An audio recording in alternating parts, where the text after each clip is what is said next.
नमस्कार students, Eduguru channel and university topper से मैं हितेश परमार आप सभी के लिए आज रैंक कोरिलेशन का एक बहुत ही बेहतरीन सा टॉपिक लेके आया हूं। देखिए, रैंक कोरिलेशन जो है वो कोरिलेशन कोफिशिएंट का एक मेथड है। देखिए, दो मेथड है, इसके पहले मैंने आपको पढ़ाई है। एक मेथड कौन सी थी? स्कैटर डायग्राम मेथड, जो कि बिल्कुल थ्योरेटिकल थी, आपको सिर्फ एग्जाम में आए तो उसके बारे में कुछ कॉन्सेप्ट्स लिखना होंगे।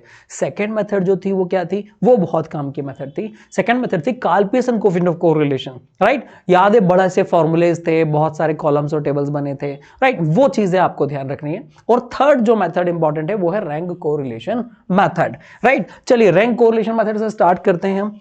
अब देखिए, इस कोरिलेशन मेथड में है क्या, तो ये जो चार्ल्स एडवर्ड स्पेसमैन जो थे उन्होंने ये मेथड दी थी, और ये मेथड एक्चुअल में दी किस लिए गई थी? For qualitative datas. Basic aim इस मेथड का था क्वालिटेटिव डाटाज से रैंक निकालने का, राइट? आई थिंक आप इस बात को समझ गए क्वालिटेटिव डाटाज का मतलब क्या होता है। थोड़ा सा मैं एक बार रिपीट कर दूं। देखिए, कुछ कुछ डाटाज ऐसे होते हैं, इंफॉर्मेशन ऐसी होती है जिनको नंबर्स के फॉर्म में कन्वर्ट नहीं किया जा सकता। फॉर एग्जांपल, अगर डांस कंपटीशन हो रही है तो वहां पर आप उनको नंबरिंग क्या देंगे? अच्छा, वेट निकालना हो तो कर सकते हैं। क्लास के बच्चों के मार्क्स हो तो आपको बच्चों के मार्क्स दिख जाएंगे कि अकाउंट में कितने हैं और मैथ्स में कितने हैं। चलो दोनों का कोरिलेशन निकाल लेते हैं। शेयर मार्केट के बीच में दो शेयर्स के बीच में आपको कोरिलेशन निकालना हो तो दोनों के प्राइसेस लिख सकते हैं, जो कि वो क्वांटिटेटिव इंफॉर्मेशन होगी। पर क्वालिटेटिव इंफॉर्मेशन जैसे कि क्या? कोई डांस कॉम्पिटिशन है या कोई ऐसी चीज जो मेजर नहीं की जा सकती, राइट? क्या मेजर नहीं किया जा सकता?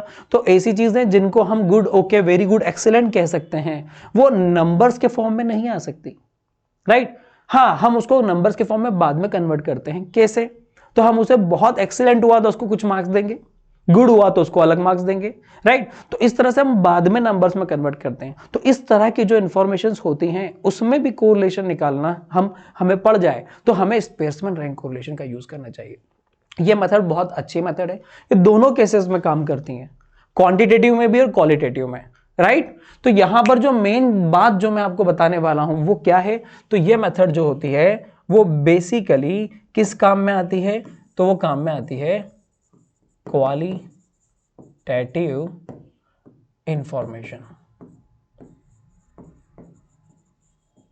क्वालिटेटिव इंफॉर्मेशन हो तो उसके लिए आती है काम। क्वालिटेटिव को हम एट्रीब्यूट्स भी कहते हैं। क्या कहते हैं? Attributes, right? तो आपको यहां पर एट्रीब्यूट्स दिए हो तो आप क्या करें? रैंक कोरिलेशन निकालें। ये तो हुआ थ्योरेटिकल कॉन्सेप्ट, पर निकाले कैसे? तो थोड़ा सा हम प्रैक्टिकल पॉइंट ऑफ व्यू से बात कर लेते हैं कि रैंक कोरिलेशन मुझे कैसे निकालना है। तो कुछ स्पेसिफिक कंडीशंस हैं, फॉर्मूलेज हैं। अब वो जो दो फॉर्मूलेज हैं वो मैं आपको बताता हूं यहां पर। तो सबसे पहला केस यहां पर क्या होता है, इसका मैं कलर चेंज कर देता हूं। तो फर्स्ट केस जो है वो ये है कि when rank is not repeating, right? जब रैंक रिपीट नहीं हो रही हो तब क्या करना है, ये बात मैं आपको अभी डिस्कस करते हैं। क्लियर? चलिए,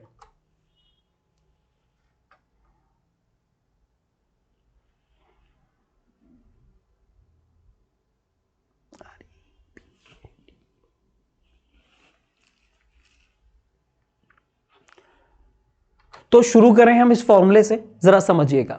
देखिए, रैंक इज नॉट रिपीटिंग, यहां पर जब रैंक रिपीट ना हो तो आपको सिर्फ इतना सा करना है, R is equal to, R का फॉर्मूला जो होगा वो हो जाएगा 1 minus 6 summation D square, 6 summation D square upon N square minus 1। ये फॉर्मूला दिया था किसने? ये फॉर्मूला दिया था स्पेसमैन ने। इसीलिए इस मेथड का नाम क्या बन चुका है? Spaceman rank correlation. अब आप पूछेंगे सर डी क्या है, एन क्या है? तो एन भाई, एन क्या होगा? Number of pair of observation,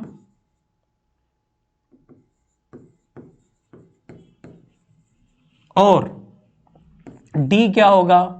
D actual में डिफरेंस ऑफ रैंक है, R X minus R Y. Clear? इसको बोलेंगे हम डिफरेंस ऑफ रैंक्स। जो भी रैंक्स आई है उनका डिफरेंस। तो जब भी कोई रैंक आपने निकाली है उनका डिफरेंस निकाल कर अगर आप कर रहे हैं तो ये डी आ जाएगा। अब ये जो फॉर्मूला है देखिए आपको बहुत सिंपल सा है, ये छोटा फॉर्मूला है as compare to Karl Pearson. Time भी कम कंज्यूम करता है ये।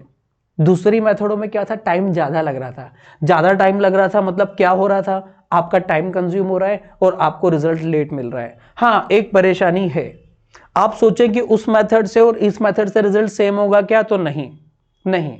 क्लियर, कार्ल पियर्सन का रिजल्ट अलग होगा, इसका रिजल्ट अलग होगा। जल्दबाजी में ऐसा ना कर जाएं कि हमें एग्जाम में कार्ल पियर्सन का क्वेश्चन आ रहा है और हम रैंक कोरिलेशन लगा के आ जाए। अब एक और बात है कि अब कभी क्वेश्चन में लिखा ही ना हो कि कोरिलेशन किससे निकालना है, तो क्या करें।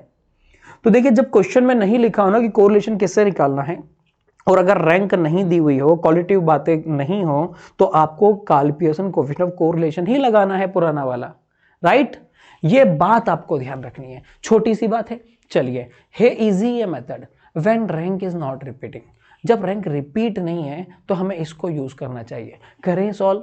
चलिए, अब ये जो पहला वाला केस है, जब रैंक रिपीट ना हो, उसमें हम आते हैं। तो अब आप बोलेंगे सर पहले तो रैंक वैंक क्या चक्कर है, एक बार समझाएं। तो एक क्वेश्चन हम लेते हैं और उसी से हम आगे करते हैं, राइट। क्योंकि अभी आपको सेकंड फॉर्मूला में कब लिखवाऊंगा, जब हम क्या कर रहे होंगे, जब हम आगे करेंगे। मान लीजिए दो जज हैं, जज 1, जज 2, उन्होंने 5 अलग अलग यहां पर मुझे रैंक दी है 5 स्टूडेंट्स को। जज 1 ने दिया है 1 2 3 4 5, जज 2 ने दिया है 4 2 1 3 5, राइट। दोनों ने मुझे रैंक दे दी, मुझे रैंक कोरिलेशन निकालना है। सबसे पहले मैंने क्या किया, जो जज 1 है उनको लिखा, उनकी रैंक को लिखा RX, और जो जज 2 है उनकी रैंक को लिखा मैंने RY। चलेगा बच्चों, मैंने एज्यूम कर लिया। जरा समझिएगा, जज 1 की रैंक को मैं बात कर रहा हूं, तो क्या दी हुई है रैंक, 1 2 3 4 5। पहले बच्चे को उसने 1 दिए, दूसरे को 2 दिए, फिर 3 4 5। जज 2 ने क्या दिया है, जज 2 ने दिया है 4 2 1 3 5, राइट। अब हमें क्या करना है भैया, फॉर्मूला पहले लिख लेते हैं। हमें रैंक कोरिलेशन निकालना है, तो 1 - 6 summation d square upon n square minus 1 here. अब मुझे बताओ, here n is equal to कितना है, तो 1 2 3 4 5 पेयर्स हैं, तो मैंने बोला 5n। अब सवाल उठता है कि समेशन डी स्क्वायर बोलो, तो समेशन डी स्क्वायर वो मुझे फाइंड करना होगा, डी स्क्वायर का टोटल है, तो पहले डी तो निकालूं, RX माइनस RY, फिर डी स्क्वायर निकालकर मुझे क्या करना होगा, summation D square, right, summation D square. Clear, चलिए शुरू करते हैं। तो मैंने पहले डी लिखा, RX माइनस RY लिखा, -3 आ रहा है, 2 - 2 0 आ रहा है, 3 - 1 2 आ रहा है, 4 - 3 1 आ रहा है, 5 - 5 0 आ रहा है। ये हो जाएगा 9 0 4 1 0। टोटल कर लें क्या, तो ये तो 14 आ रहा है, 14। देखिए मेथड इजी है, काम हो रहा है हमारा। तो ये लिया मैंने यहां पर डी स्क्वायर को 14। अब मेरा काम कंप्लीट हो गया, टेबल कंप्लीट है। टेबल का बस इतना ही फॉर्मेट है जब रैंक गिवन हो, राइट। जब रैंक गिवन ना हो तो क्या करेंगे, नेक्स्ट क्वेश्चन के लिए आप उसमें ध्यान दीजिएगा, नेक्स्ट क्वेश्चन में मैंने वो दिया है। चलिए अब इधर ध्यान दीजिए, 1 - 6 समेशन डी स्क्वायर को मैंने कितना लिखा, 14। अब नीचे लिख दूं क्या मैं, 5, और यहां पर 5 का स्क्वायर -1, ठीक है।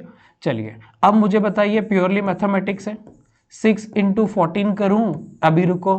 अब ये हो जाएगा बच्चों कितना, 5, और ये 25 - 1 मतलब 24। क्लियर है। अब मुझे एक बात बताइए, ठीक, ये मेरे पास आ चुका है, मुझे 24 और इसको सॉल्व करना है। तो मैंने क्या किया, 6 4 = 24, ये मुझे दिख गया। अब मैंने कैंसिल किया, 4 ये लिखा 2 और ये 7, मेरे पास आ रहा है 7/10 मतलब कितना हो गया, 1 - 0.3, सॉरी 1 - 0.7। ये 0.7 मेरे पास आ चुका है, 7/5 2 = 10 है। तो मेरे पास जो फाइनल आंसर आया है वो आया है R = 0.3,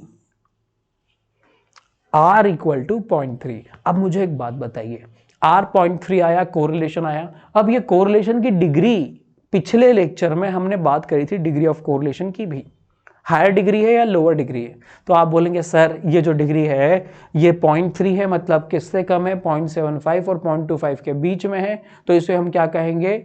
इसे कहेंगे हम मॉडरेट। और 0 to 0.25 के बीच में तो हम उसको क्या बोलते हैं? लोअर। तो ये कौन सा रिलेशन है? Moderate. Moderate positive correlation, right? तो ये मॉडरेट डिग्री है। क्यों है मॉडरेट डिग्री? पता है आपको? नहीं पता हो तो एक बार पिछले वीडियो में जरूर देखिएगा। क्लियर है? कोरिलेशन के पिछले वीडियो में। आई थिंक ये क्लियर है। क्वेश्चन बहुत बढ़िया से समझ में आया। स्क्रीनशॉट ले लीजिए या नोट कर लीजिए, एक बार आपको सॉल्व तो करना ही होगा, राइट? चलिए अब आते हैं हम इसके बाद नेक्स्ट क्वेश्चन पे। अब देखिए नेक्स्ट क्वेश्चन में क्या बोल रहे हैं, when rank are not given, when rank are not given, right? अब क्वेश्चन में रैंक दी हुई नहीं है, तो सबसे पहले मैंने क्या किया, मैंने वही x लिखा, मैंने y लिखा, x को मैं सारी वैल्यूज लिख देता हूं। मुझे रैंक निकालना होगी ना, रैंक दी हुई नहीं है तो मुझे रैंक निकालना होगी।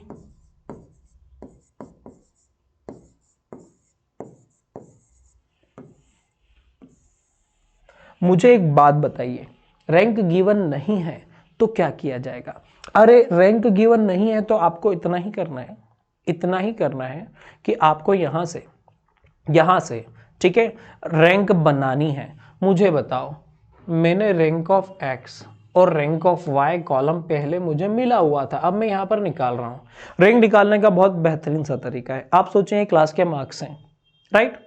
जो भी क्वेश्चन हो आप तो क्लास के मार्क्स ही समझ लीजिएगा ना, ठीक है? अब मुझे एक बात बताइए, अगर ये क्लास के मार्क्स हैं तो सबसे ज्यादा मार्क्स किसको हैं? सबसे ज्यादा मार्क्स किसको हैं यहाँ पर? ओ हो 87, राइट? मैं यहाँ पर रैंक देता हूं कलर चेंज करके, ये 87 है, टॉप मोस्ट 1।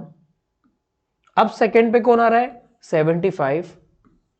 थर्ड पे कौन है? जल्दी बताओ, जल्दी जल्दी। 37 है। फोर्थ पे 33 है और फिफ्थ पे 22 है। आई थिंक रैंक बनाते आ गई। अगली रैंक आप बना के देखें, वाई वाले की हाईएस्ट कितना दिख रहा है? 63, रैंक 1। फिर देखें 52, रैंक 2। फिर 48, रैंक 3। 46, रैंक 4 और 29, रैंक 5। क्लियर? अब मुझे निकालना है डिफरेंस, जो कि होगा R X minus R Y और लास्ट में डी स्क्वायर कंप्लीट। यही तो कॉलम मुझे निकालना है। चलिए डिफरेंस बताएं। 1 minus 5 minus 4, 5 minus 1 4, 4 minus 2 2, 2 minus 4 minus 2, 3 minus 3 0। अच्छा एक इंटरेस्टिंग बात, समेशन डी इज ऑलवेज 0। ये कैसा रहेगा? ऑलवेज, हमेशा 0 रहेगा, राइट? रैंक के डिफरेंस जो है 0 रहेगा, इसका यूज नहीं है, इसका यूज नहीं है। चलिए स्क्वायर कर लें।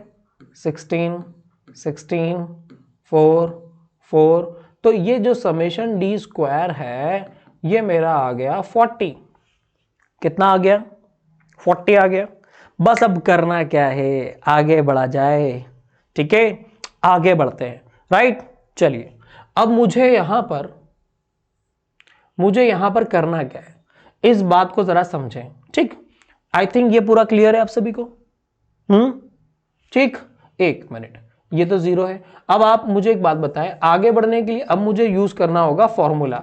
फॉर्मूला यूज करने के लिए मुझे एक बात बताएं कि r की वैल्यू वही 1 minus 6 summation D square upon n square minus 1, right? n कितना है मेरे पास? अच्छा बच्चों बताओ तो कितने ऑब्जर्वेशन से? 5। मैंने लिख दिया n 5 है और समेशन डी स्क्वायर 40 है। चलिए रखते हैं 1 माइनस 6 इंटू डी स्क्वायर 40 है और अपॉन में 5 into 5 square minus 1, right? Clear है? थोड़ा सा और आगे बढ़ते हैं। 1 माइनस, अच्छा ये हो जाएगा 6 इंटू 40 अपॉन में 5 इंटू 24। अब मैं कैंसिल कर दूं क्या?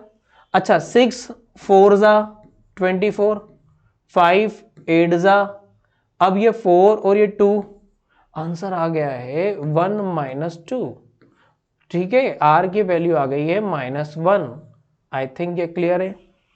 आर कितना आ चुका है, -1 आ चुका है, राइट। अब हमें एक बात क्लियर हो गई, आर की वैल्यू -1 है, मतलब अब ये रिजल्ट आ गया। मुझे बताए कंक्लूजन क्या लिखूं? आर -1 मतलब परफेक्ट है, परफेक्ट नेगेटिव कोरिलेशन है। परफेक्ट नेगेटिव कोरिलेशन का मतलब क्या होता है कि x जितना बढ़ेगा y उतना ही कम होगा। नेगेटिव कोरिलेशन है ना, इनवर्स रिलेशन है। याद है प्राइस एंड सप्लाई के रिलेशन को हम इनवर्स रिलेशन कहते हैं। क्लियर? चलिए थोड़ा सा आगे बढ़ते हैं। आई थिंक आपको ये समझ में आ गया, राइट।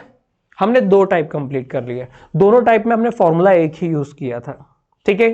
अब हम टाइप नंबर 3 पे आ रहे हैं। टाइप नंबर 3 पे पहले मैं आपको फॉर्मूला बता देता हूं, ठीक है। चलिए, तो ये क्लियर है। टाइप नंबर 3 पे आते हैं। टाइप नंबर 3 में हमें क्या करना है वो मैं आपको समझाऊंगा। चलिए आगे बढ़े। टाइप नंबर 3 में हमें जो करना है वो जरा समझिएगा आप, ठीक। यहां पर जब भी हम बात करते हैं टाइप नंबर 3 की, तो यहां पर मुझे क्या करना होगा? देखिए, x मैंने लिखा और y मैंने लिखा, ठीक है। x और y मैंने यहां पर दोनों लिखे हैं। अब दोनों का मुझे रैंक कोरिलेशन निकालना है, ठीक है। तो रैंक कोरिलेशन निकालने के लिए सबसे पहले मैं दोनों की रैंक निकालूंगा। क्या करूंगा?